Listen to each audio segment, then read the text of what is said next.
孖 turbo 咧就可能會有量會多啲，所以有機會咧可能會入多次油都未定嘅，即係我哋未到最多尾都唔知。有陣時咧呢啲耐力賽咧喺最多尾嗰度就決定㗎啦，因為原來架車去到計一計條數，仲爭2個圈唔夠油，係啦唔夠油就逼住一定要埋入油，哇嗰下就即係損失慘重啦時間方面。咁而家見到咧，因為頭車咧跑緊第3輪3輪係啊，咁啊好多車已經陸續係入。係啊，嗱8號嘅麥拉倫之後，咁即係證明佢哋大家耗油量啊等等啊都差唔多，咁即係實際上兩架車咧都入相同次數嘅程度。而家睇嚟咧都係頭3架車咧就係1號8號同埋61號咧，都係佢3架車之爭㗎啦嚇，咁因為其他嘅車咧已經係落後咧1個圈不等㗎啦，咁而家咧8號車咧就係原本係排喺第2位，同第1位咧係有3秒52.27嘅距離啊，咁但係咧佢而家入邊，咁但係呢1號車咧就似乎咧未入過 pit 嘅話，咁但係遲早佢都要入㗎啦。係啦，嗱你睇到佢啲氣息啦，一搭條氣喉落去架車嗰度就可以自動升起，因為個積已經裝咗喺個車裏面，係幾條氣風嚟嘅，氣壓嚟升高架車，咁所以一除係啦，一換完胎啦，一撳個掣放翻架車落翻就可以減快，即減少個好戰術。係啦，但係見到8號車咧，就喺入 pit 嘅時間短好多喎，比61號車。係啊，架車唔同，雖然呢啲冚唪唥都係用一口螺絲嚟一口顛帽嚟固定嗰個碌鈴同埋條胎，但係當然有啲即係機械師手腳快啊、手腳慢啊，同埋有少少阻滯啲牙，譬如啱擰咗大師帽路就有少少棘住，你唔敢夾硬再嚟啦，咁你嗰度又要慢慢睇睇點解啊，又會慢幾秒鐘啦。咁但係賽事咧經過咗第32個圈之後咧，就有少少位置嘅變動啊，第1、2位咧不變啦，依然係第1號車同8號車麥拿倫車隊㗎。咁啊第3位咧，而家咧就上翻一架咧，仍然係麥拿倫車隊啊。咁啊第4位嘅法拉利車隊咧，就原本一路打緊頭咧，如果入邊嘅時間比較長啊，咁翻咗出嚟咧就啱啱好啦，爭少少啫嚇，爭呢個0.02咧就落後緊。咁啊變咗喺嗰個位置，而家3、4位先爭咧就睇嚟咧就有段㗎啦。而家見到呢個情況就係啦，係啦，但係其實1號車帶緊頭並係虛假嘅，因為佢未入 pit，個個都入晒，佢遲咗2個圈入 pit 啫，所以到時入完 pit 出嚟咧，咁就可以又真係睇一睇邊個領先啊！咁啊，法拉利睇嚟咧，因為入 pit 嗰度損失咗成10幾秒喎，慢過人哋好多。佢應該可能係仲有其他嘢，我諗要搞一搞喎。如果你話淨係換下條胎啊，加啲油啊，就似乎就耐咗啲喎。因為頭先佢比對翻8號車咧，個入 pit 時間就相對縮短好多啊。係啊，咁頭先法拉利嗰個經理咧就話佢嗰條 anti-roll bar，即係sorry 嗰個車咧就比較甩頭甩得緊要喎，即係所謂個頭轉向不足啊。咁可能就搞一搞嚟 anti-roll bar 等等各樣嘢啊，有少少 set 啊，咁就嘥多10零秒。好啦，咁而家我哋呢邊嘅賽事咧，暫時咧就去到呢個情況先，咁啊交翻俾香港嘅同事。好，唔該晒啊，鐘仔同埋咧阿潘同埋 Michael。一樣嘢好似阿 Michael 話齋，真係大開眼界，好靚啊啲車食仔真係。真係啊！睇住幾千萬嘅車喺賽道上邊咁樣跑法啦。其實咧，今朝咧珠海方面嘅環境咧同埋個天氣方面咧有啲影響啊，所以有某部分嘅賽事咧就改短咗嗰個賽程啦。咁啊，由於呢個嘅東洋輪胎 A 組1600cc 嘅賽事咧，本來咧就15圈嘅比賽啦，咁啊大會決定咧就減少至12圈嘅賽事喎嚇。咁啊，究竟現場嘅情況係點樣樣咧？嗱，我哋睇比賽之前呢，我哋輕輕同大家介紹下呢個賽事咧好有特色嘅，51位嘅車手全部都係咧中國、香港同埋澳門嘅車手。咁比賽情況係點？我哋又即刻睇睇啦。3個鐘頭嘅耐力賽咧，經過咗1個鐘頭之後咧，個戰情會係點樣？究竟個法拉利同埋呢一個嘅麥拿倫方面咧，邊一隊會係領先緊呢？嗱一聲咧，交翻俾珠海方面嘅同事啊！係啦，咁而家領先緊嘅咧，咁啊大家都可以睇到咧，就應該咧就麥拿倫嘅車咧暫時領先緊㗎，法拉利咧已經跌咗落去第2㗎啦。咁比賽咧嘅時間咧已經係1小時17分幾㗎啦，即係話咧差唔多接近一半咁滯㗎啦嚇。呢樣咧就係可排 GT 跑車耐力賽㗎，咁啊同賽前一樣預測㗎啦，都係麥拿倫車咧就對呢個法拉利車。係啦，咁而家法拉利咧就已經壞咗一架，剩翻個跑緊第2，咁第2、3到4位咧冚唪唥都係呢個麥拿倫嚟嘅喎，咁所以咧前圍攻啊，係啦，俾人哋圍攻啊，慘啦！喂，阿 Michael 話啲 Porsche 接唔見樣㗎嚇？係啊，啲 Porsche 咧今次咧就落後得好緊要，咁就其實即係 Porsche 咧嘅車，因為我諗設計太舊啦，咁基本上已經好難喺啲賽事裏邊再冒出頭嚟啊！嗱，我見到開咗門嗰個咧就係 Lotus 啦，唯一一架蓮花跑車，咁就可惜亦都跪低買。咁較早前我哋睇過呢個唯一嘅 Jack 架咧，亦都係跪低咗啊！即係咧係有2架咧係獨一無二嘅車咧喺呢度賽事咧就已經係相信咧就啦。嗱，咁啊睇翻個賽事啦，咁而家咧就整體嚟講咧就帶頭咧仲係9號車啊，咁啊9號車咧就已經係完成咗43個圈㗎啦，9號車麥拿倫車隊啦。咁啊第二位咧就係61號車嘅法拉利車隊，咁啊但係呢個時間已經咧係同頭車爭成咧37秒幾啊，咁啊好遠嘅距離㗎啦。咁同埋咧而家第一到第4位咧喺同一圈嘅賽事嘅啫，咁啊其餘第5位咧已經俾頭車落後1圈，第6位開始咧已經係2圈，咁啊再後啲咧有10條咧落後咗成7、8個圈㗎啦。喺賽前咧，我哋都講過啦，呢場車咧就每支車隊咧，每架車咧都起碼有2位或以上嘅車手嚇。咁啊，原來咧仲裁委員會係決定，因為 GT 賽咧係全場3個小時啦，每位車手出場嘅駕駛時間咧最長咧唔準超過1小時40分喎。係啊，因為如果唔係有啲車隊咧可以請啲好爛嘅車手嚟，咁佢就真係係啊，另外佢哋坐上去2個圈，咁就呢個唔得嘅，咁所以一定規定大家有長嘅駕駛時間嘅。始終呢一隊咧要用盡2個，咁你揾2個車手都要即係突翻雲，真係唔可以爭得太遠啦。如果唔係咧，就會影響你自己車隊得勝嘅機會啦。係啦，嗱我哋睇一睇車輛嘅攝影機，應該係一個麥拿倫嘅過緊啊 Supra 嘅 Toyota。咁啊 Supra 咧，其實呢個規格咧同呢啲 GT 嘅規格咧係唔同嘅。咁就但係今次應邀參賽咧，只係純粹表演形式，咁即係攞唔到分嘅。咁因為兩種車嘅規格咧，其實有少少唔同。咦，而家我哋感覺到咧係有啲微雨喎，開始落喎。係啊，嗱你睇到佢喺呢個攝影機咧係裝咗喺個頭嗰個胎乸底嗰度，所以我哋好接近路面可以睇到嗰條路面咧，即係就算冇雨都好跣啊！你可以見到黑色胎痕啦。係頭先我係攬一攬嗰個，係啊，嗰個冇問題啊，嗰度只係一個小嘅駁嘅啫，斜咗已經打燈讓佢過，好有禮貌啦。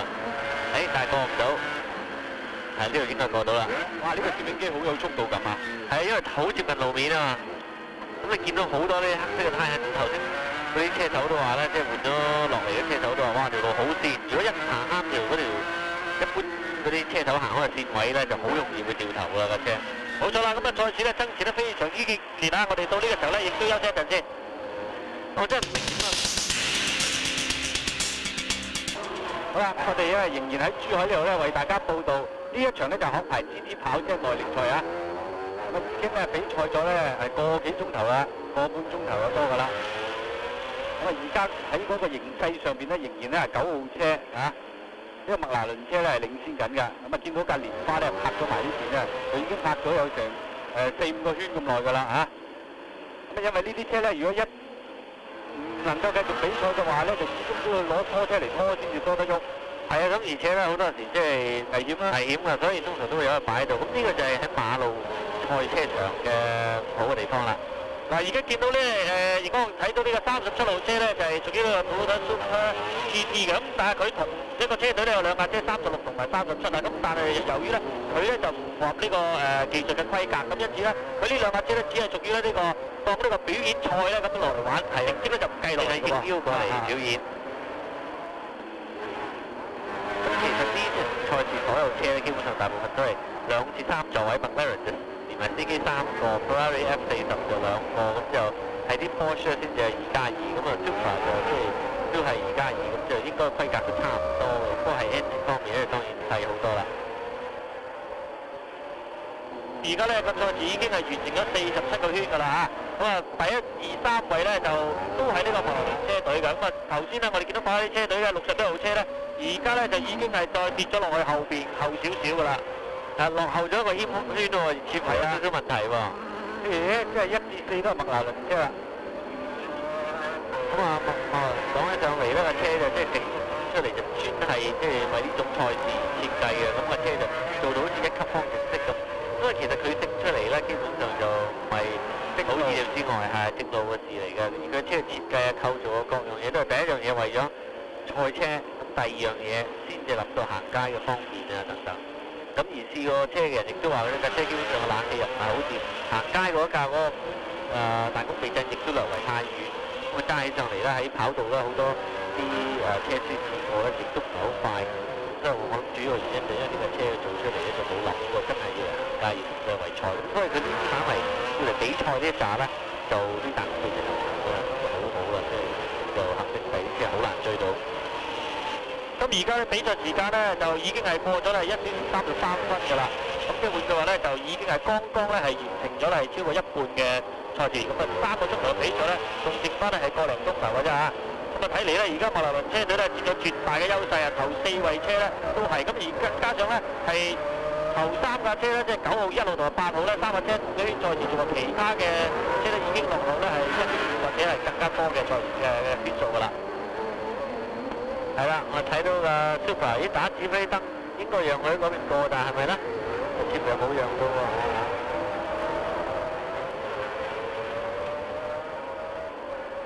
Michael， 我有個疑問嘅，即係嗱，而家睇落去咧，好明顯呢個嘅 GT 耐力賽咧都係幾間車廠嚟，係啦嚇。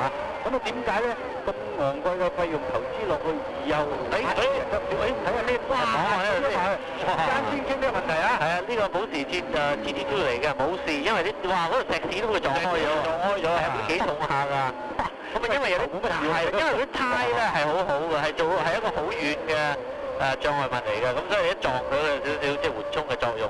呢個咧直情可以顯示得到，因為咧睇到個石屎都咁樣撞啦，就係啦6號車啊，咁啊貝特咧所駕駛嘅保時捷911啦。頭先個情況好明顯咧，就話啲胎如果唔係阻住佢自己咁樣撞佢，嗰個就話即係架車嘅車頭啦，冇咗啦個車頭已經。係啦，而嗰啲石屎咧就一件件咧就掉出嚟就成差唔多成千磅一件，就一件件擺喺路邊咁，然後就串埋一齊，所以實際上都係喐得嘅，即係唔係話即係有啲力都可以卸埋啦，基本上就擺喺度嘅啫。嗱嗰個睇到喺 timing tip 嗰度一個人攞個牌出嚟就俾個車手睇一睇，個需要知嘅資料，有人就睇下自己嘅圈速啊，有人就知下自己排到幾啊等等。我再睇翻頭先撞車個鏡頭先，係啦，右彎，過咗龍，原來直直 break 唔到，完全冇嘗試轉入個彎嗰度，佢攞咗喺出邊啊，係啦。佢嗰條線入彎係啱嘅，但係可能佢哋冇去到，即係去到盡得滯。係只不過佢轉頭個彎，因為佢已經諗到個車太快，即係根本入唔到個彎，所以佢放棄。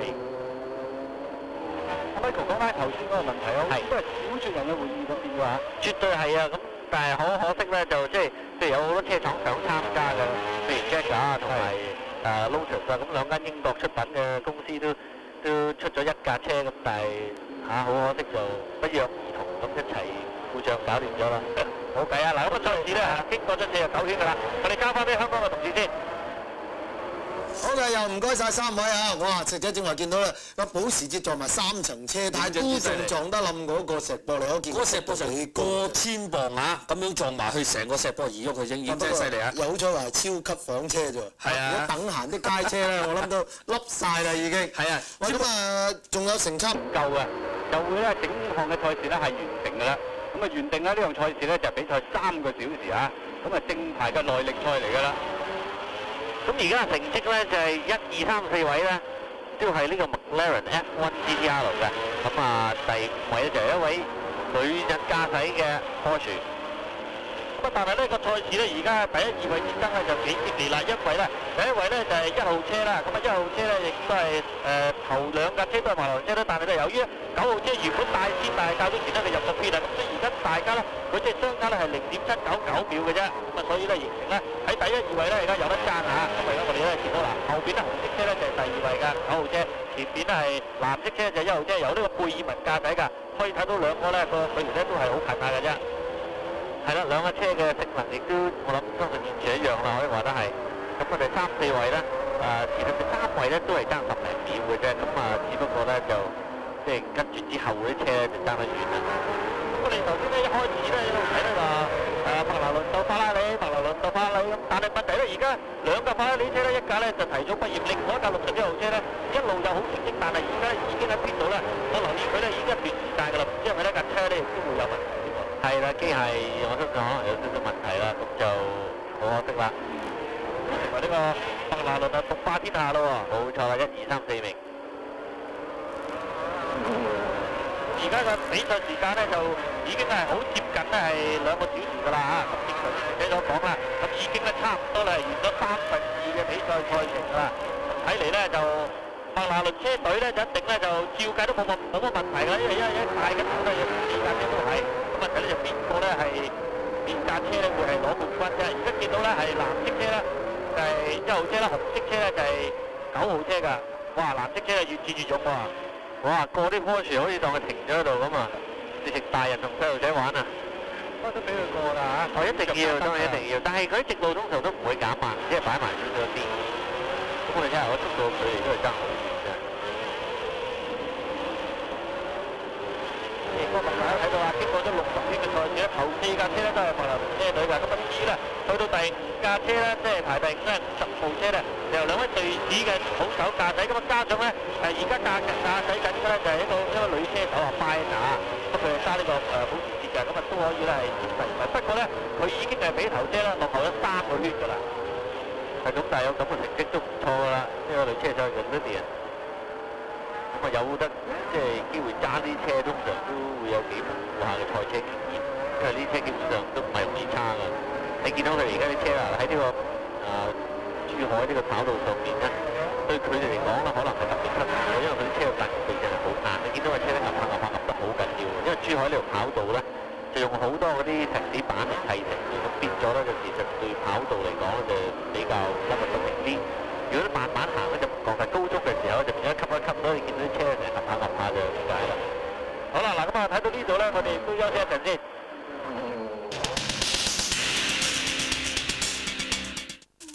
萬千星。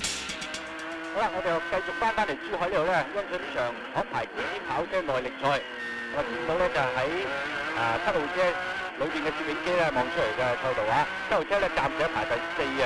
咁啊事實上咧經過咗62圈嘅賽事，而家係第63圈嘅賽事進行緊咧，只剩翻4部車係跑63圈嘅啫。咁啊，其餘咧就都係已經係落後至少1個圈。咁甚至咧有10幾個圈都有㗎啦嚇，嗰個分野咧都幾大下㗎。咁啊，而家咧又過埋呢個終點線咧，即係話咧進入第64圈㗎啦。咁而家咧下一個時間咧已經係進行咗咧，去到差唔多1小時，即係整咧2/3嘅賽程咧係完咗㗎啦噃啊！咁啊，仲有咧約莫係1個鐘頭到咧，就會完成呢場咧係3小時嘅耐力賽。咁啊，始終咧都係麥拿倫之流啦。咁啊，法拉利咧頭先我哋提過咧，61號車入咗邊咧，到而家咧都未翻出嚟。睇嚟咧，我相信佢都未必會翻出嚟㗎，翻出嚟都冇用㗎啦。係啦，冇錯啦。咁啊，其實而家睇頭嗰幾架啫，因為賽咗咁多個圈之後咧，1、2位咧仲係爭成3秒幾咧，實在好 close 啊。咁啊，睇下佢哋有冇機會啦，相得時一番。我諗住下落嚟嘅比賽咧，大家就留意1至4啊，嗰個排位咧4架車啊，4架都係麥拿倫啊，即係喺車嘅結構啊、性能啊各方面咧都已經係大小㗎啦嚇。咁啊爭在咧車手個技術啊，咁啊同時咧人員同咧大家工作人員啊、技術人員各方面嘅配合啊等等。係啦，冇錯啦。咁啊，因為而家呢邊咧頭先有少少雨波喎，咁而家呢啲車咧所有已經裝晒係乾道胎㗎啦。咁如果啲雨再灑大少少嘅話啦，咁啊情形可能大有改變，因為每一架車都要入 pit 嗰度換翻濕道胎啦。咁啊真係而家啊晴天做人。咦？有咩講？輝哥話：如果係咁情況，真係好考咧車隊嗰個工作人員嘅合作性喎。係啊，絕對係需要啊！咦，我哋睇下另外一個呢個 Venturi 就係法國嘅少量生產嘅 GT 車。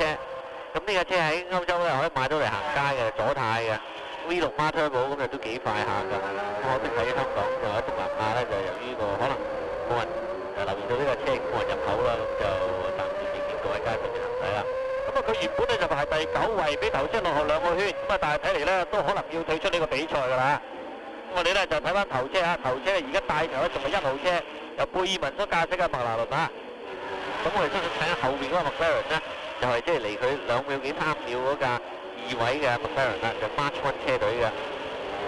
咁所有呢幾架頭嗰4名嘅 McLaren F1 GTR 咧嘅性能咧都係應該係一樣㗎啦。因為呢啲車基本上如果冇廠嘅 support 咧支持咧，係唔可以自己買架嚟作賽嘅。好多特別嘅零件，你就算好多錢咧，你都買唔到啊！因為每一件都係差唔多特別做。兩架車咧咬得好緊，咁啊時間咧喺方面咧都係相差咧3秒鐘左右，咁已經係完成咗64個圈嘅賽事啦。咁啊上一個圈速嚟講咧，係9號車咧所做嘅時間咧就比1號車咧就快咗少少嘅，咁啊只可以係將個距離咧縮短咗係好少嘅啫嚇。咁啊但係咧相對咧係1號車嚟講咧個車速咧一路咧都冇慢改，都係保持咧喺1圈係1分48啊至1分46至48之間左右㗎。咁而家呢隻 GT 賽事咧就係好似呢啲咁嘅 Supercar 嚟參賽嘅啦，就比較喺歐洲咧就興起，因為啲觀眾覺得啲車一來即係個吸引力大啲，而且亦都容易認得，同自己平時喺街見到個 Supercar 一樣，所以就比較多人參加學期指，因為啲車合埋入 pit，入有換胎啦，睇下換唔換車手先，似乎換啦，係啦，開車門啦，應該換啦。出嚟啦，係啦，咁其實都有足夠嘅時間嘅，因為入油同換胎基本上所需嘅時間咧係比較耐少少嘅，所以個車手入到去之後嗰段嘅時間立好晒安全帶啊，搭好晒嗰個即刻通個咪㗎等等各樣嘢。如果飲水喉啊等等各樣都要插好晒先。咁啊原本嘅磨力咧應該就係退下火線㗎啦嚇，咁啊由另外一位車手咧係代替。咁啊，但係咧，我哋見到1號車咧，因為佢哋係有3位嘅車手啊，貝爾文啦同埋薩拿咧，就而家都未知係邊一位車手咧係做到。係啦，咁相信都係照計會唔會今次係最後一次入 pit 咧？有可能喎，仲有1個鐘頭嘅賽事啊！睇下要計一計個時間先知啦，可能入完呢次再入多一次。其實唔係幾夠工作人員，因為如果工作人員多嘅話咧，可以應該仲快啲。靠一口大螺絲嚟固定嗰個轆。雖然頭4部車都係McLaren 啦嚇，係，但係咧4部車都唔同嘅車隊㗎喎，咁大家要留意。係啊，冇錯，贊助商同埋車隊啊，車手都完全唔同嘅。但係而家近鏡大家睇到中置嘅座位係點樣㗎啦？個車喺中間嘅，個座位喺中間，兩邊咧仲有好多，其實仲有一個座位㗎。係啊，喺街車嚟講咧就係啦，每邊可以坐一個人，坐喺個司機位後少少嗰度嘅。但係其實我睇過都好窄嘅，嗰度如果要坐落去啊，大隻啲都幾難。絕對係。但係其實你睇翻呢架車咧，如果行街一啲都，大家車本身係好闊嘅，只不過佢個 cockpit 即係坐人裏邊嗰 part 咧就縮咗入去嘅啫。1號車出翻嚟啦，咁啊依然咧可以守住個第2個位置喎，應該。 3分32秒呢個圈咧就略為慢咗啲啦。咁就頭先換咗嚟嗰個車手，咁啊睇下佢有咩講先。咁啊睇嚟啲車手咧一啲都唔年輕啊，因為要有好好嘅經驗啊，先可以揸到呢啲車。咁啊，我哋即係而家揸得幾舒服下，即係摩箱有輕微嘅問題，但係個車都唔係有咩主要嘅問題，咁啊只不過慢咗少少。咁啊條胎又冇問題，咁啊每樣嘢都好好，咁啊暫時都仲好滿意。咁似乎佢有咁嘅成績咧，證明佢所講嘅嘢都係冇錯嘅。咁啊，但係由於咧頭先入 P 咧係嘅時間之下咧，咁啊經唔到呢個9號車啊，咁9號車咧就一路咧係暫時保持第1位置㗎。咁啊，剛剛我哋見到咧93號車咧，另外一個紅色嘅車啊，佢咧而家就排第9位㗎。我哋已經見到呢個93號係一個 Porsche 嚟㗎嚇。都係屬於呢個香港有2位香港車手揸嘅話，咁啊2位香港車手分別李振銘、盧清良咧，同埋另外加位英國嘅車手係雲高樂㗎。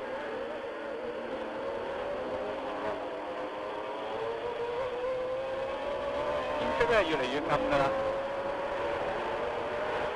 咁希望呢啲雨咧唔會繼續再落去，咁如果再火大灑大少少啦，咁啊大家提衝入 pit 嗰度換胎咧，嗰陣時真係精彩啦！好多時咧，我哋睇呢類賽事都希望咧，即係唔係話黑心啊，有啲即係經典嘅鏡頭出現啊，或者咧大家天氣嘅轉變啊等等咧，都會即係我哋睇到嘅嘢會更多啊。係啦，睇到佢過嗰個雪天嗰個彎嗰度，而家呢條大直路，左邊就係嗰個 pit 啦。咁啊接近去到直路尾啦，見到個3盞綠燈，即係嗰條跑道咧係冇問題可以行嘅。如果3盞都着咗紅燈嘅話，即係即刻要慢慢行啦，即係跑道已經有問題有障礙，要取消個比賽啦。咁個鏡頭咧，相信我觀眾可以感受下，而家揸緊呢部車啊，走緊咧80幾米啊，130幾公里嗰種感覺嚟。佢嗰個係平均速度嚟，如果即係實際上每一段嚟計有好多係好快嘅，有幾段係唔止130-140公里嘅。平均130公里嘅話，就即係咧好多直路咧要差唔多成180啊，200幾公里先得嘅，因為有啲彎啲 hairpin 啊係好慢㗎嘛。咁啊經過咗67個圈咧，嗰個形勢咧大致就除咗1、2位咧係掉咗位之外咧，咁啊其他咧大致少都保持嘅。咁但係咧，而家咧係1、2位咧兩架嘅麥拿倫車嚟講咧，都係咧原來係相差1個圈嘅咯喎啊！咁啊頭先咧冇睇到入邊嗰個時間表咧，分秒必爭啊！喺嗰度如果做得快啲，做翻好啲咧，我覺得可以係好咗多少嘅。咁但係我哋成日提啦，咁其實咧9號車仲有機會入嘅嚇，佢一入嘅時候咧，可能個形勢又逆轉㗎啦。係啦，因為9號車遲早都係入邊㗎，只係耗油量嘅問題啦，可能爭1個半個圈，或者譬如1號車佢本身覺得嗰條胎已經磨損得比較快啦，因為啲胎磨損咗多咧，就比較咬地性能就低，咁佢想換條新胎早少少入咁嘅啫。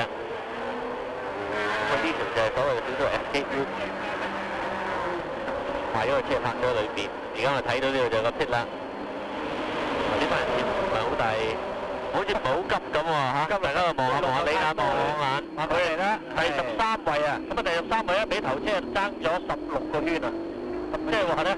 希望完成賽事啦，係啦，志在參與。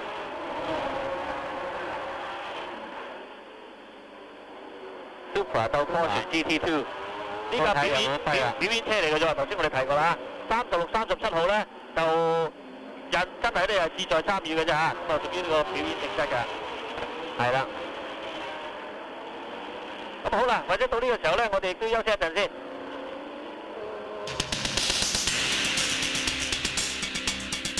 1年1度嘅牛津詞典推廣月又開始咗啦！仍然咧，我哋喺珠海咧為大家報道呢個嘅 GT 嘅耐力賽啊！頭4位嘅位置咧依然冇變，咁啊而家咧頭車咧已經行咗咧係第70個圈㗎啦，即係話而家行緊第71個圈，咁啊比賽時間咧仲剩翻咧唔夠50分鐘嚇，因為咧呢個賽事咧係定出嘅時間咧就係跑3個鐘頭㗎，其實嘅耐力賽嚟㗎。頭4名咧仍然由呢個 McLaren F1 GTR 包辦，咁啊第5名咧就係呢個 Porsche 嘅911 GT2 嘅，而且又係由而家由一個女車手駕駛緊嘅添。不過啊，咁啊而家咧佢總共咧就用咗咧係2小時09分左右咧就行得70個圈啦。咁你對佢個圈速咧係滿唔滿意咧？我覺得其實好好嘅，因為呢條跑道而家行緊，佢哋好多賽型嘅車手翻嚟都話好跣啊。咁所以即係揸到咁嘅速度都唔錯㗎。嗱，我而家睇到呢架就係個 McLaren 裏邊啊，因為揼得好緊要，其實喺度即係人喺度要頂得好辛苦先係得㗎。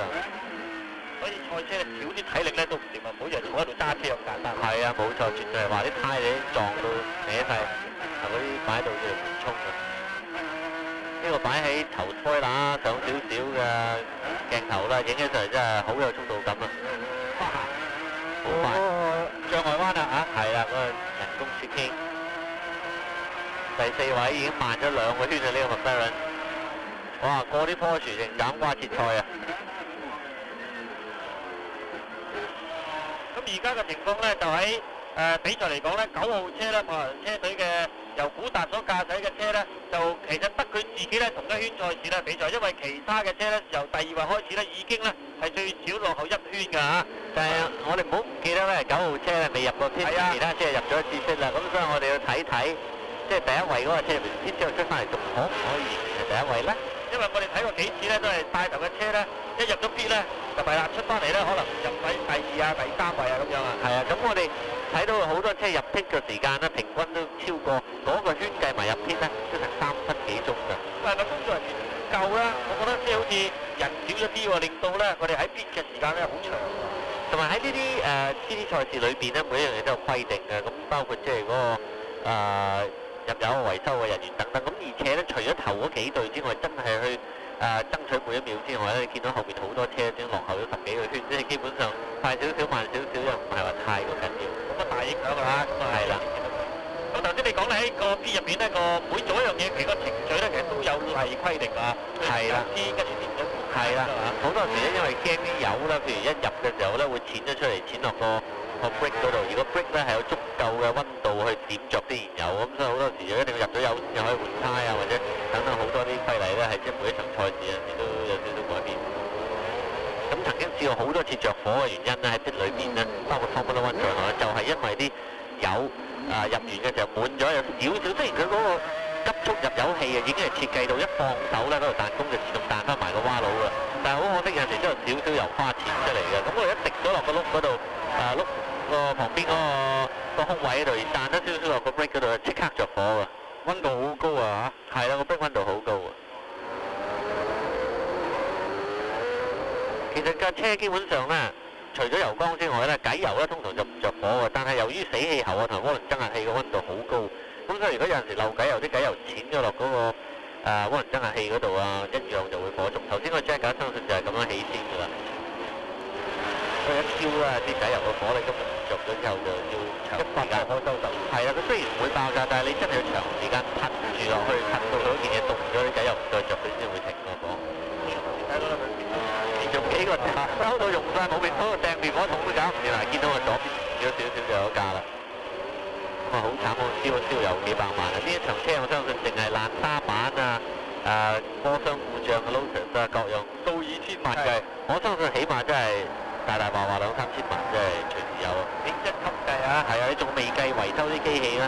通常呢啲機器你諗下車都成千萬，你諗下機器幾多錢？咁所以每一場咧，佢哋啲為咗參加比賽可以好安全咁完成啦，都要玩完咧就維修機器，即係拆散曬，大修咗就係冚翻埋試過得啦，再擺去行賽下一場。咁而家咧見到咧仍然咧係帶頭頭車9號車嘅由和力斯同埋古達咧聯合駕駛㗎。咁啊呢兩個車手咧其實都好有經驗㗎啦。和力斯咧就係1979年咧就開始咧係玩呢個摩托車㗎。咁而古達咧72年咧就玩呢個小型賽車，咁啊相當之經驗老道啊。睇到佢伸個分牌出嚟，就係俾車手睇睇自己做緊嘅時間啦，或者上面嗰個 P3 即係第3位咁解啦，應該而家個位置。咁下邊嗰個時間就係48秒幾，就應該係佢哋打出嚟，估計到個車手上個圈做到個時間。咁個車手憑呢個資料咧，就知道咧自己嗰個速度夠唔夠快啦，或者會唔會太快啊？或者需唔需要再快啲啊？嗱，最快速度咧又有人可以創出咗更快嘅圈速喎，1分45秒幾喎啱啱。1分45秒688啊，係啦，由呢個嗰排第38號車咧係做出嚟㗎。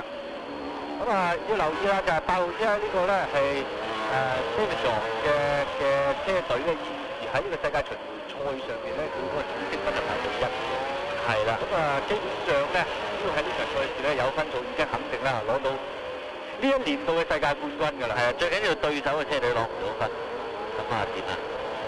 但係而家咧呢耐力賽咧，即係由於即係個穩定程度要好高，所以咧好多車咧都不一定話真係最快嗰架前嘅係全年嘅冠軍嘅。譬如好似而家跑第3個，你睇翻佢做嘅時間，其實落後咗個圈。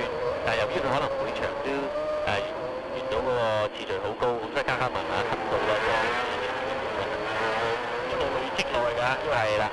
咁而家咧整個賽事咧就剩翻咧係45分鐘唔到啦，咁亦都係進行咗咧係超過73圈嘅比賽。咁形勢冇乜形勢上邊咧就都冇好大嘅變動。我哋而家其實咧就睇睇咧呢個9號車啦，帶頭嗰架車咧幾時咧要入啲啦？其實咧個影響咧最主要個分野咧就我諗而家第1、2位啦，以至第3位嚟講咧就睇下入邊嘅時間咧處理成點樣。咁9號車咧到而家為止咧佢就雖然有1個圈嘅領先優勢咧，但係咧就未見佢入邊啦。因為1個圈咧通常咧佢哋都係1分40啊、1分40幾咁樣。咁如果咧佢入邊係多過呢個時間嘅話咧，分分鐘咧將個第1位咧就讓俾係第2位嘅車手㗎。係啊，通常入埋 pit 嗰個圈咧就會3分半至3分15至3分半左右啦。咁即係喺 pit 裏面都嘥嘅時間咧，差唔多超過1分鐘以上。即係餘下落嚟嘅時間咧40零分鐘咧，大家就要留意啦，係前面嗰幾架車入 pit 嗰個戰術係點樣啊？用嘅時間係幾多啊？將會決定咗呢場賽事咧嘅冠軍成熟㗎。係啦，我睇翻7號車過另外一個蒙德人頭，你睇個軚咧喺度捽到好緊要，其實佢唔喺度捽緊個軚，而係根本個車度，因為個路面凹凸造成嗰個車有少少走嚟走去，所以個軚一定要揸得好實啊！而啲軚本身亦都搶得好緊要嘅，佢喺度軚鬥爭緊。呢啲係冇風油軚好勁啦，係嘛？係麥嘉倫本身係冇風油軚嘅，咁而咁闊嘅時咧，軚啦揸喺度都幾辛苦。1級方程式同埋都係冇風油軚，但係由於個車比較輕啲，咁而路面當然會勁好多啦。呢條路面喺佢哋車手嚟講啦，係佢哋全年度賽咁多跑道嚟講係比較突同埋辛苦啲嘅一條嚟嘅。我不過佢哋喺練習嘅時候咧除咗車重練習咧，仲得特別咧對於手部嘅肌力咧係作一啲練習啦，因為需要㗎，係啊，一路揸住個軚喎。係啊，除非你成日賽住，咁你因為賽車而已經習慣咗成日試住車，如果唔係真係要個前臂咧要舉下啞鈴啊等等嗰啲肌肉實淨啲先得。又一次咧係翻呢個終點啦，咁啊喺熒光幕嘅右手邊，大家見到咧喺一過呢度時咧，好多人咧舉個牌出嚟㗎。頭先我哋講過啦，其實咧最主要俾自己嘅車手咧睇睇咧一啲嘅資料啊，譬如咧佢仲有幾多圈嘅賽事啊，個時間係點樣啦。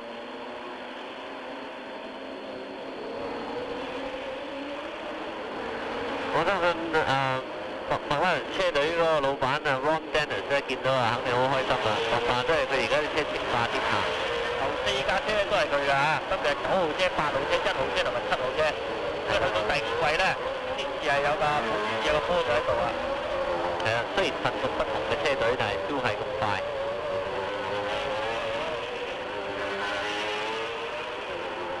咁遲啲即係法拉利仲會出 F 50其實好啲啦嚇，係啦，已經出咗啦。你點睇咧？你認為可唔可以挑戰到呢一度McLaren？有可能㗎，因為法拉利本身咧就 F50咧就係冇turbo嘅設計，同埋呢個 McLaren 一樣。咁而個複雜程度都低咗啲。咁 F40咧本身其實都幾快，我哋見到排最快圈速嘅時間都係 F40做嘅呢場賽事，1、2位裏面嗰個時間咧，即係大家相差啦。McLaren 咧根本即係唔係好遠。咁速度係有 McLaren 咁快，只不過你而家睇到咧就係嗰個故障率嘅問題，即係兩個 McLaren 呢啲咪有少少問題啊，好多再玩落去。咁而 McLaren 咧似乎咧就即係架架都好似冇咩事。咁 F50個基本設計咧就係少好多啲可能增壓器啊等等，即係喉啊各樣都少咗好多，就靠一部大 CC 嘅 Formula One 引擎驅動。咁但係我唯一即係覺得有少少遺憾咧，就係嗰個車係開篷嘅。咁呢個開篷嘅賽車走咁快，就個風力會點咧？甚至個車手坐咗裏邊根本可能會好辛苦，即係呢啲少少嘅因素都係一個問題嚟嘅。咁佢嗰個係一個好非傳統性嘅設計，即係後邊直情得兩個鐵框就係原裝嘅，已經合乎 FIA 規格嘅 roll bar 嚟嘅。咁個車本身唔使再加防滾架啦。咁係即係好反常嘅呢個設計。咁啊，不過我哋即係而家大家都拭目以待，睇下佢嗰架新嘅 F50會點。聽講話喺澳門有機會睇到喎。係啊，澳門咧，關士生應該如無意外咧，會揸一架 F50喺呢個超級車賽嗰度，會同第二啲 Porsche 等等啊，即係近一近睇下點先嘅。咁啊，我都好期望睇到個時刻。我諗好多觀眾咧都會希望睇到㗎。咁啊提醒你啦，咁啊澳門賽車咧就喺11月咧18、19號咧係2日㗎。咁我哋幾位咧都到時咧都會咧同大家咧係講呢幾場賽呢啲嘅賽事，咁留意住我哋咧就會睇到㗎啦。係啦。咁啊都係啦，11月通常都係踏入呢個賽車嘅季節啦嚇。咁啊，就算我哋睇世界嘅 Formula One 啦，一級方程式咧，亦都係一埋尾啦，打埋尾階段啦。賽車係啦，可以咁講係啦，秋高氣爽就啱賽車最適宜嘅時候啦。頭先阿 Michael 都提到，哎呀，睇睇先，哇 Supra 同嗰個 Venturi 近一近啊，右頭碌近個右頭，應該係左頭嘅 Venturi 近咗 Supra 右頭個沙板啊，係啦。嗰個應該係嗰個眼眉嗰個，即係條胎嗰塊膠啫，唔係一個大問題嚟嘅。左風，哇！頭先個咧係認真危險啊！呢個時候咧，我哋整定場先啦，睇睇廣告。呢場可排 GT 跑車耐力賽，而家定翻嘅比賽時間咧，仲只有係30零分鐘啊，33至34分鐘左右。咁啊頭車咧就有機會咧就可以奪取冠軍㗎啦。而家我哋見到咧就係呢部 Supra 啦，Toyota Supra。今次嚟講咧，佢就算攞到任何嘅位置咧，都係唔計分㗎。咁但係因為較早時候咧，同另外一部車咧係有輕微嘅碰撞，所以而家我哋見到咧，我哋亦都望望埋嘅左手邊咧有條膠邊咧係飄咗出嚟。係啦，個車嗰度右頭嗰個我哋叫眼尾嘅，即係其實就係冚沙板，即係冚住嗰塊胎突出嚟嘅部分嘅，咁啊鬆咗少少啦。影響不大嘅，影響不大係即係封咗有少少問題。咁啊，但係咧喺整個賽事嚟講嘅形勢有少少變咗啊！頭車咧就暫時咧就冇乜點變啦。咁啊，但係咧就第2位咧就已經係由8號車咧取代咗1號車，1號車跌咗落去第4位㗎。咁7號車保持翻第3位。咁啊，頭2架車咧都喺同一圈嘅賽事比賽啦。咁但係其他嘅車咧已經落後咧係最少都係1圈啦。咁有啲咧哇，仲落10幾個圈都有㗎啦。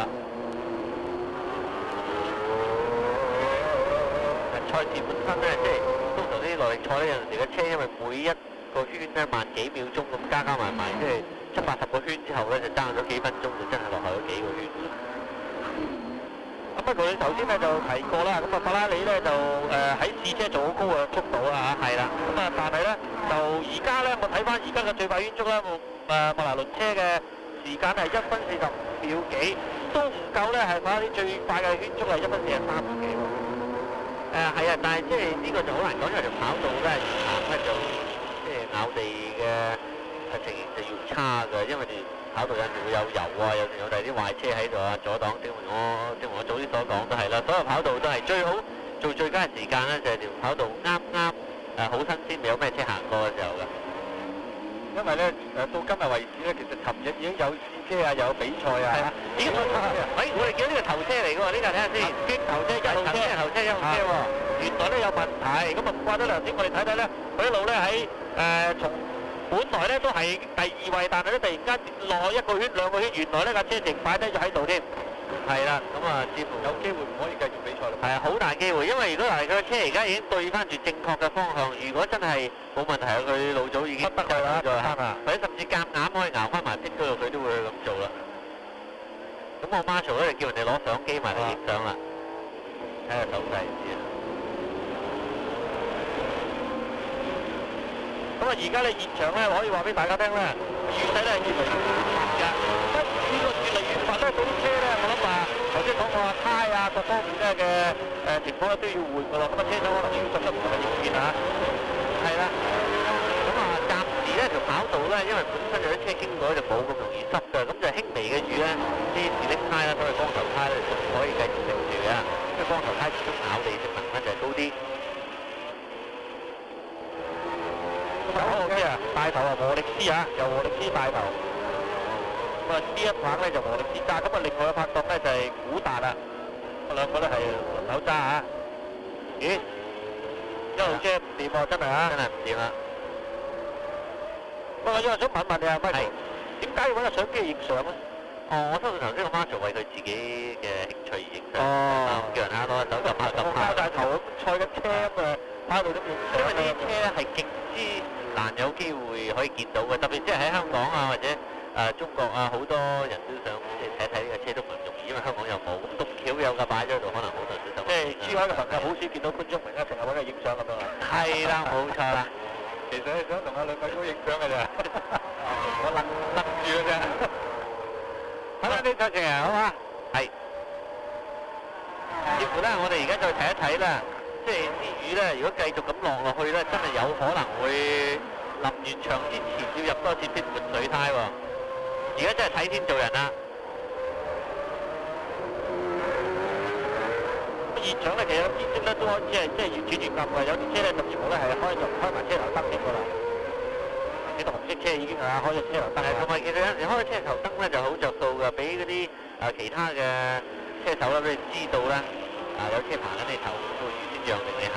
你見佢攞啲彎攞得好貼，哎呀！你啱啱而家先撞18號德國車手揸㗎，係啦，咁呢個係 TT 3級嘅RS-Style 3.6，咁呢個其實好舊款嘅車嚟㗎。哇！佢又撞埋波喎，大家睇到紅色啊，個車手過開啊！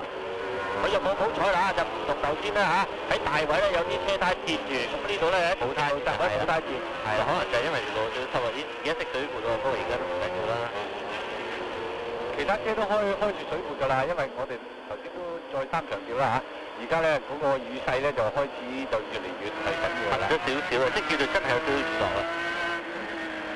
地面嘅相機見到頭先佢走一走就一個面頭有塊膠片可以走動到嘅，一污糟咗佢就會打橫捲咗啲污糟嗰啲膠片，新嘅膠片大家可以睇到更清楚嘅畫面鏡頭。嚟睇下條跑道好多地方都有障礙物㗎，車啊有時有啲垃圾啊，咁越行咧越多，而黑色呢啲色咧通常都係胎痕同埋油痕，所以咧就要好小心。個抽出優爬頭。黃旗呢度就唔俾爬，咁所以一定喺黃旗之前即係爬咗佢先。因為最主要黃旗相信就嗰度胎突咗出嚟啦。卡到車，係啦，好冷靜嘅樣。嗰條喉管咧喺度插咗喺嘴嗰度咧就入水嘅，因為突然間成個幾鐘頭咧飲咗好辛苦啊。嗱，咁呢個女車手啦，係啦，而家呢個係領先緊嘅波樹嚟㗎，咁啊全場咧就第5位，即係速度都唔錯啊。係啦，嗱，咁換人啦，嗱，呢個女車手啊，Lilian咧就出咗嚟啦，係啦，而家掹條電線，掹電線。咁呢個車手咧出嚟嘅時候，應該咧就係將嗰個資料咧話俾換上個車手，即係跑到而家邊度好線啊，邊度特別有攤油啊，咁同埋仲幫佢綁埋安全帶啊等等嘅，呢個就係我哋以往賽開耐力賽做慣嘅手法嚟㗎。呢個 Lilian 都真係揸得唔錯，佢一路都保持喺呢個第5位喎。係啊，咁而且係呢啲車唔係容易揸嘅，因為馬力幾大下，咁尤其是保時捷嗰個轉彎嘅性能咧係略為差啲，即係好危險，好容易掉頭。好似頭先我哋見到起步嘅時候咧，個保時捷就係未到嗰個 lap 已經喺直路嗰度掉咗頭就咁解啦，仲撞到起唔到步添。而家嘅賽事咧，剩翻係28分鐘左右嘅啫嚇。咁跑嘅圈數咧已經係頭車咧去咗係超過82個圈㗎，走緊第83個圈㗎，依然都係9號車大一頭。係啦，大家睇到我哋鏡頭咧都有啲雨點啊，係啦，你見到架車嗰啲玻璃嗰度啲雨點一路吹後啊，因為個車個擋風玻璃好斜，咁所以唔使開水壺咧，有時都可以望遠都可以睇得清楚。比較風力吹開啲雨點。哇！頭先嗰個位就係撞嗰個波樹嗰右邊嗰個缺口喎。嗱，Lilian啊，呢個應該係較早前咧嘅瑞士籍嘅車手啊，咁揸10部車㗎，係啦。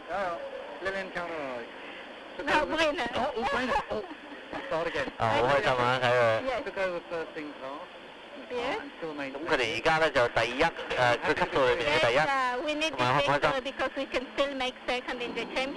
咦，咁佢原來如果今次贏到咧，就即係保持咗呢個位置咧，佢就全年咧都可以喺個 championship 裏邊咧就第2㗎啦，咁佢又好開心。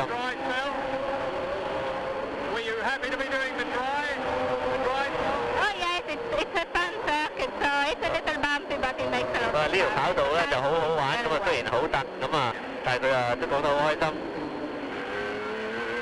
咁睇嚟以佢咁嘅成績咧，應該係值得開心啦。咁查翻記錄咧，佢哋喺世界 GT 耐力賽呢個排名曳啊！佢哋係世界 GT 耐力賽排到係第3位㗎。咁而家咧仲喺呢項賽事咧，而家仲進佔去到第4位添。係啦。咁如果佢呢個玩得完咧，佢會有機會去第2位㗎，即係全世界嗰個排名裏邊。咁所以證明咧，即係女仔並不一定話唔可以揸得快車嘅。好啦，咁呢個時候咧，我哋亦都休息一陣先。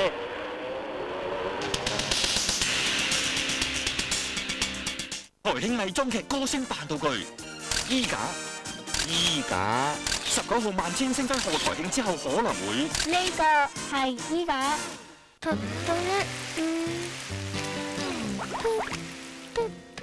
超軟嘅橡皮糖，林志志㗎，梗係明治軟粒粒橡皮糖啊嘛，會喺口度扭扭下㗎。阿波羅平裕大行動又嚟啦！平兩蚊，Everycon 勁減至7蚊 ，Magic Up 同埋 Magic 甜筒減到6蚊啫喎！平兩蚊，奇趣冰只係賣4個半咋，瑞士朱古力都係賣8蚊啫。阿波羅平裕大行動，平兩蚊。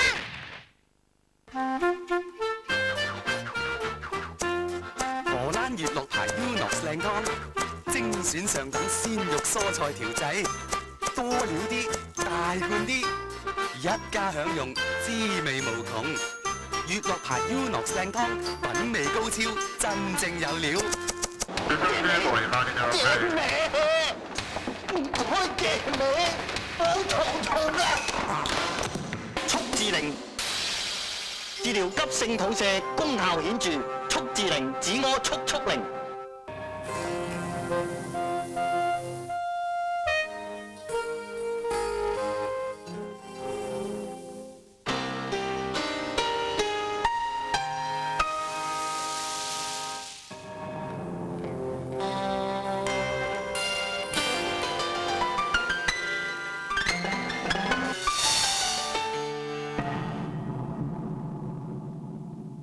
生活滿足來自擁有新麗長子。大自然充滿神采，間有無限嘅滋潤灌溉。妮維雅潤膚乳液，性質細緻，能迅速滋潤，有效呵護長達12小時，呵護肌膚柔滑如絲，微為雅潤膚乳液。千軍力度，挑戰極限。95男女舉重精英角逐最高榮譽嘅一次世界頂級比賽，廣東再次成為世界焦點，輝煌時刻永遠流傳。999千足純金純銀紀念章，配有大會簽印證書同產品編號，金銀輝映，價值永恆。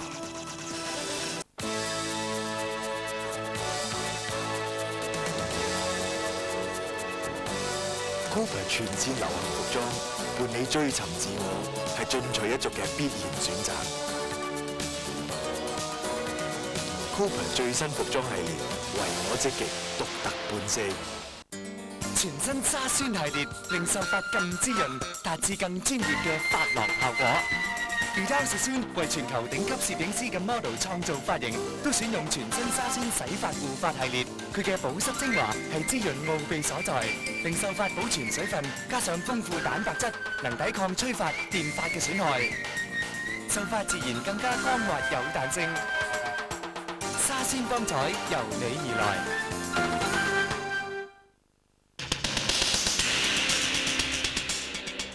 仲有20分鐘咧，呢項嘅可牌 GT 跑車耐力賽咧就會完畢㗎啦。咁啊，而家喺前面咧依然咧係有3部嘅麥拿倫車咧係領先緊嘅。好可惜法拉利嘅車都今日都有改善啦。咁我哋見到9號車一路咧都未入過未入 pit 喎。你講啊，即係有波船掉咗頭，43號應該係咪咧？太遠睇唔真啦。不過冇事，似乎完全碰唔到嘢。又行翻，因為嗱，我哋大家而家睇到咧，個路面已經濕㗎啦。只不過喺啲賽車行開嗰條線上就比較乾啲，因為啲胎不停咁捽住佢。咁可能好多車而家仲係行緊自力胎嘅，仲未換水胎啊。咁啊，睇下會唔會有問題啦。咁其實阿 Michael 頭先我想問咧就嗱，而家咧個睇到個情況咧就9號車咧依然咧行咗咧係2小時37分幾之後咧就行咗80個圈啦。咁佢而家仲有剩翻咧係20零分鐘㗎咋，佢冇特別需要咧，佢都會捱㗎咯喎，唔會入 pit 㗎咯喎。係啊，當然如果照計算上可以少一次 pit 咧，就肯定要盡量少入㗎，因為入一次 pit 嘥嘅時間起碼分幾鐘嘅。咁但係當然啦，如果你換咗好啲嘅胎出嚟嘅話咧，每個圈就可能快翻2秒，咁你要計翻嗰段時間落去，純粹係一個計算加減邏輯性計算嘅遊戲嚟嘅。所以有陣時耐力賽咧，雖然話賽起上嚟本身嗰個賽事有機會分得太遠，唔係刺激，但係實際上個 strategy 同埋個計劃啦、策略啦，係啦，係即係比較複雜好多嘅。同話普通嘅賽事即係20零個圈，佢係快啲喺度進，即係個車就喺度行得為止。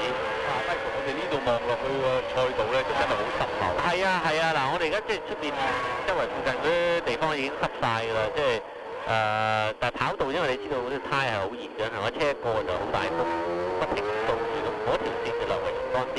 咁但係好多職業車手咧，其實好勇敢㗎，喺好濕嘅地方都可以用自力胎嘅。咁我哋以前賽嘅時候，亦都係即係成個 team manager 唔俾我哋用濕路胎嘅，只要有少少機會乾路胎咧，可以冇咩問題，我哋都俾乾路胎去用嘅。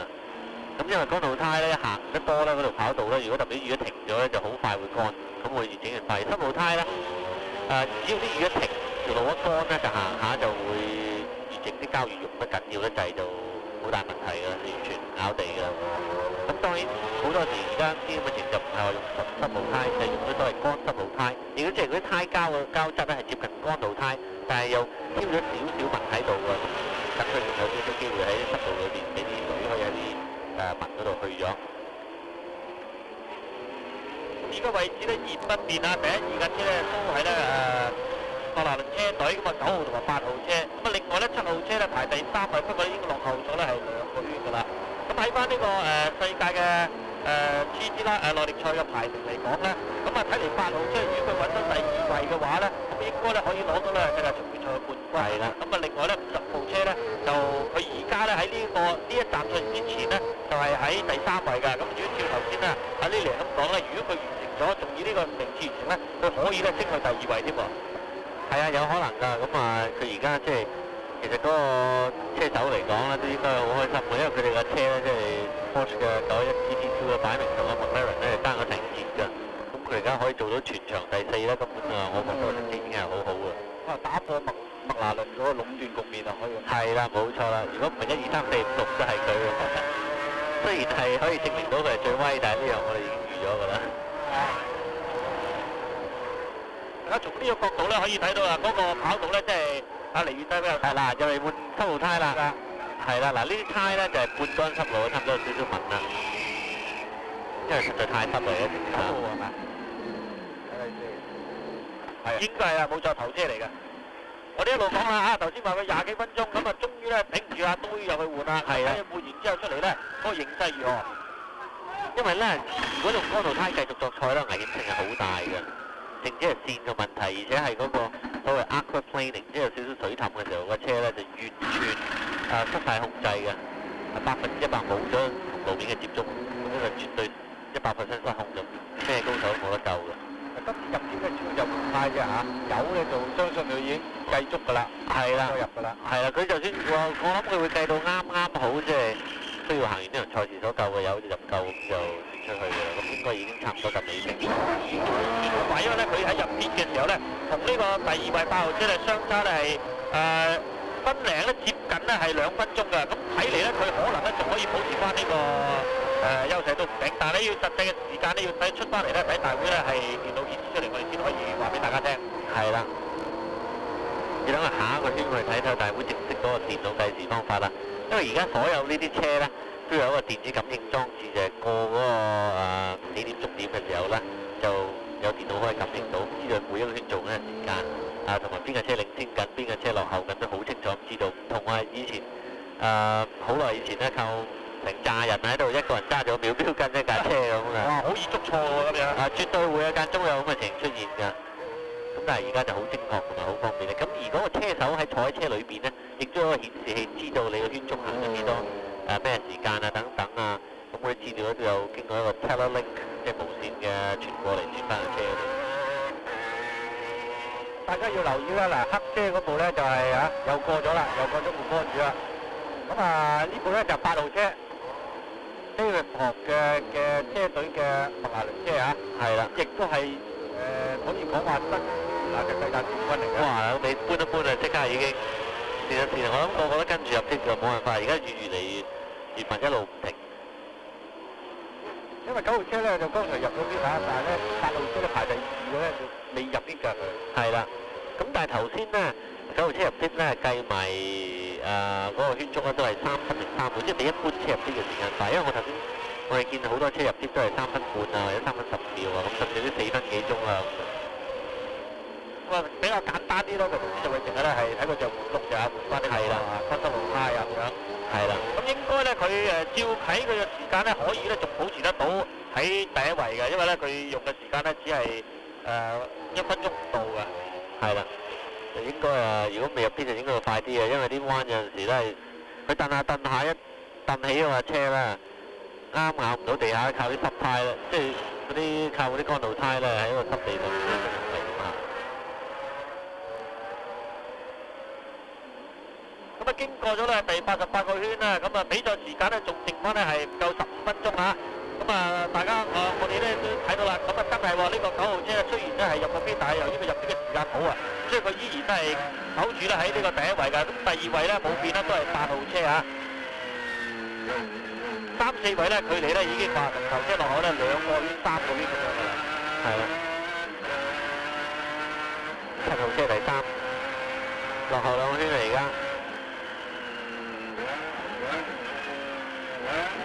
後面又落後幾個圈，所以完全唔使急啊！哇！一數落去咧，我睇咧去到第9位開始咧，已經係落後16個圈或以後㗎啦。係啊，爭咗好遠啊！嗰個插喺頭盔嗰個喉要嚟飲水用嘅，插喺後邊。係啊，佢另外有好多喺某啲賽事裏邊有無線電嘅聯絡啦，咁有個內置對講裝置咧就插咗，有條電線插咗就可以有個對講機同。個積分開嘅，咁咩事都可以清楚知道。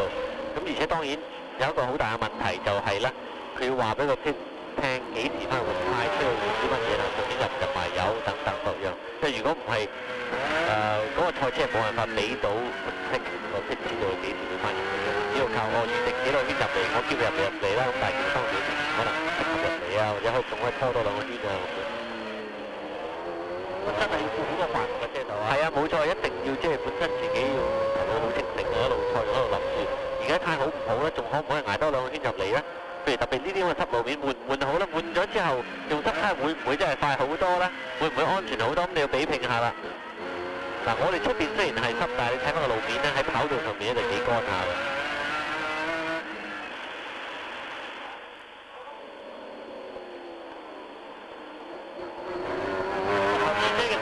就明顯咧就縮短咗，咁但係咧我哋話縮短咧都唔話縮短咧係爭到係幾秒嗰隻喎，係已經咧都接近咧係1分鐘嘅差距啊！咁啊9號車咧依然咧係大頭啦，咁啊頭先咧較早前咧先至入去咧換埋胎搞掂晒嘢，咁睇嚟咧佢應該就唔需要再入啲㗎啦。咁啊如果照咁情況之下咧，9號車咧攞冠軍嘅機會咧就好濃厚啊，因為而家咧剩翻個賽事時間咧都不足12分鐘。係啦。呢個咧就即係進退兩難嘅決定啊，換唔換胎？呢個好慢喎，呢個棵樹做咩事咧？可能真係用緊乾路胎，又唔想入天就夾硬埋佢。哇！反光啊，成個地下。呢架呢好濕啊！呢一節好濕。但係石屎啦，即係路面啊，係同水一溝埋之後咧，有水喺面就真係跣得好緊要，比柏油路爭好遠。柏油路嗰個吸水嘅能力比較強啲啊。係啦，而且嗰啲罅咧，即係嗰啲柏油路好多細嘅罅仔啦，去水去得好快啊。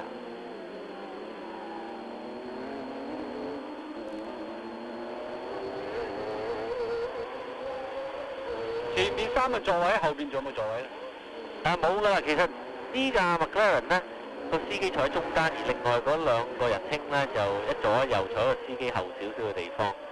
咁啊，一個品成嘅車係啦，品成嘅車都係3個位，咁當然呢個係街車嚟講啦。咁其實佢街車夾硬裝多2個人，呢2個都係即係夾硬設計落去嘅。咁2隻狗咁啱先。係啦，個位都幾窄下。好啦，咁啊，不如到呢度咧，我哋休息一陣，翻嚟再研究下呢個中置座位嘅情況如何啦。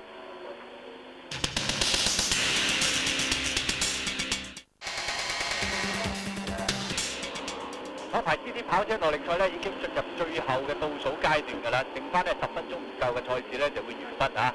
咁啊數下，原來咧都已經係講咗3個鐘頭㗎啦。咁啊而家頭3部車咧個位置咧基本上嘅變動不大啊，9號車排依家8號車第2啦，7號車第3架都係麥拿倫車嚟㗎。跟住咧先輪到咧係一部嘅波鼠。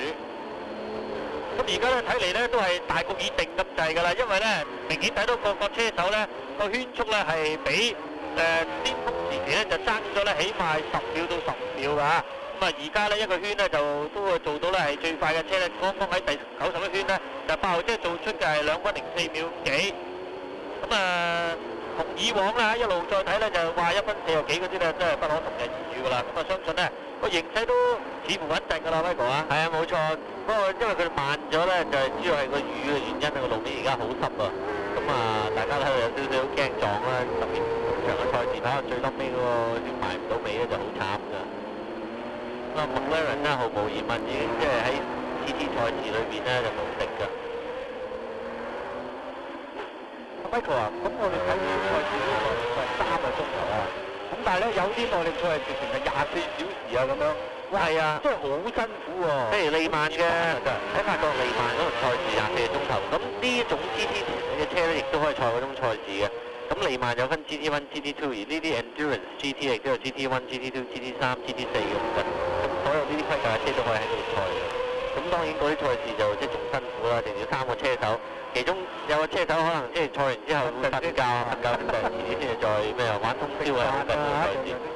係啊，喺世界上面即係比較緊要嘅賽事嚟嘅，好多車廠都希望可以即係贏到嗰場賽事嘅。咁而家咧就已經係完成咗91圈嘅賽事，咁啊正式咧剩翻落嚟嘅比賽時間咧就係6分半夠啊，6分半咁啱啱過咗6分半鐘嘅嚇。咁啊轉換嘅話咧就6分零鐘之後咧，哇呢場咧係3個小時嘅耐力賽咧會宣布結束啦。咁啊形勢仲係不變喎，咁啊麥拿倫嘅車咧應該就如無意外㗎啦嚇，咁因為頭3位車咧都係佢哋問題邊一架攞，咁啊形勢大好咧，當然係9號車啦，一路我哋睇住佢咧係帶埋頭啊，咁啊又埋邊換埋胎，咁啊應該咧剩翻6分幾咧，除非係大炒嘅啫，如果唔係咧都實食冇黐牙啦。係啦，應該係啦。咁啊麥拉倫咧近來喺 Formula One 裏邊咧就成績唔係太好，咁啊而家佢啊會將所有嘅注意力咧擺喺呢個街車嗰度啦。